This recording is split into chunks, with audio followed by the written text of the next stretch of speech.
This is an interesting Yes. collection, assortment of items that we get a lot of Michael Jackson stuff on the show. Okay. But this is the first time seeing something with Eazy-E, which is so rad to me. All right. Okay. And then and we have Aaliyah. How did you acquire them? There's kind of a story to each. Let me start first with the Eazy-E. Funeral program is actually what that is.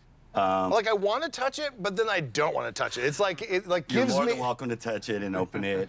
It's a great piece of memorabilia. I got to meet Eazy personally in 1994 when I worked at a popular radio station here in Los Angeles, and we became friends. He was a mentor, and we worked together at the station. And unfortunately, he passed in 1995 just as things were really starting to grow in rap and hip-hop, especially here in Los Angeles. And this right here is the angel pin. You had to have this angel pin to actually enter in the church that day. And of course, there was only a certain amount given away, and I was fortunate enough to get an angel pin, attend the funeral, and be there to also get the funeral program. A lot of emotion I'm getting from you on the collection.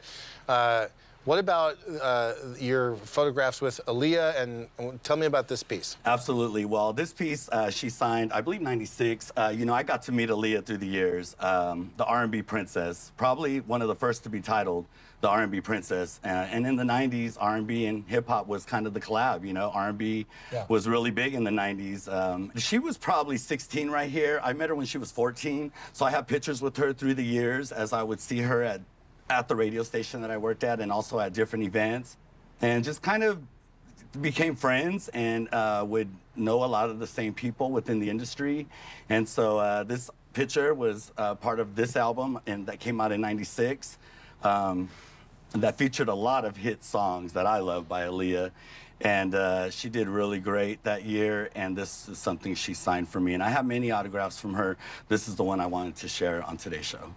And then lastly, you know, a historic moment in time, a sad moment in time. Yes. You know, Michael Jackson, you know, the celebration of his life, and, you know, the Staples ticket and the armband. You know, what can you tell us about I'm sure we all go back to watching Willy Wonka and the Chocolate Factory, and watching that show over and over. This was my golden ticket. When Michael Jackson passed, I mean, I'm sure like so many fans, we were just shocked, couldn't believe it. And when they announced weeks later that there would be a funeral and it was gonna be here at Staples Center, I just needed to be there. And I wanted the golden wristband, the golden ticket, whatever it was gonna take to get there. And I didn't know how it was gonna happen, but I have a very good friend, shout out to rap artist D-Tain. Haven't talked to him in a few years, but I feel like I still owe him to this day.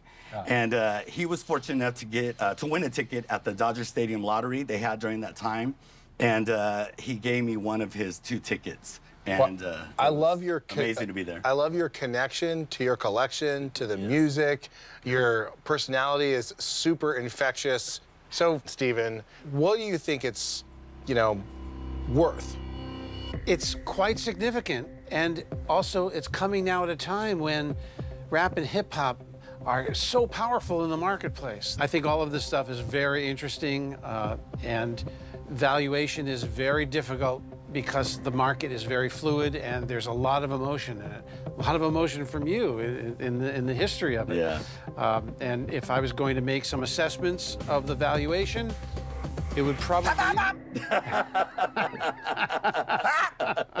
We're gonna have to hold on to hear what we think the value of all of your awesome items are. All right. We'll find out if P-Funk is holding on to some hip-hop gold when we come back. And later, our Collectomaniac of the Week will head to Texas and see which autograph is worth more, Jim Morrison or Jimi Hendrix.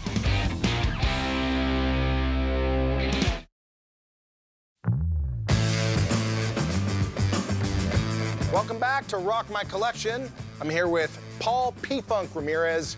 He went to Michael Jackson's funeral.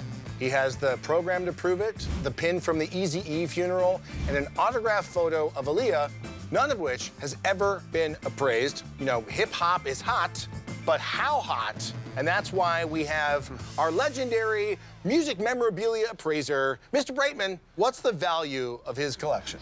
Well, let's take these individually here.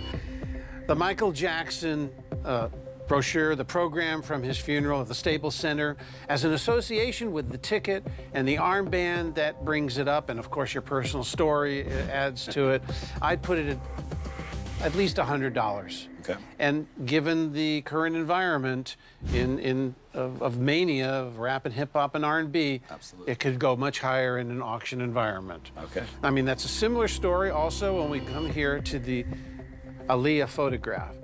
She was so important to the development of many streams of pop and R&B, and the fact that she died young, and she's beautiful, and you have a uniquely signed portrait of her. There can't be too many of these in the world at all. I would say conservatively, $450 to $550, you know, unless you get some people who really know what they're dealing with, and then the sky's the limit with that. Got it. Okay. Got it. Now, I had a hard time trying to value this funeral material from Eazy-E because I could not find anyone who ever had a copy of this pin, which is a gorgeous little icon there. And, you know, the program is very nice. It's rare itself, but this pin is something special. I have not been able to find anyone who had a copy, even to post on Facebook, say, here's this pin. Wow. So any price I might come up with is very speculative because, again, of the crazy market, sure, if it ever came up for auction. But I would say conservatively, I would say $750 to $950. I see. Maybe as just a starting point. I see.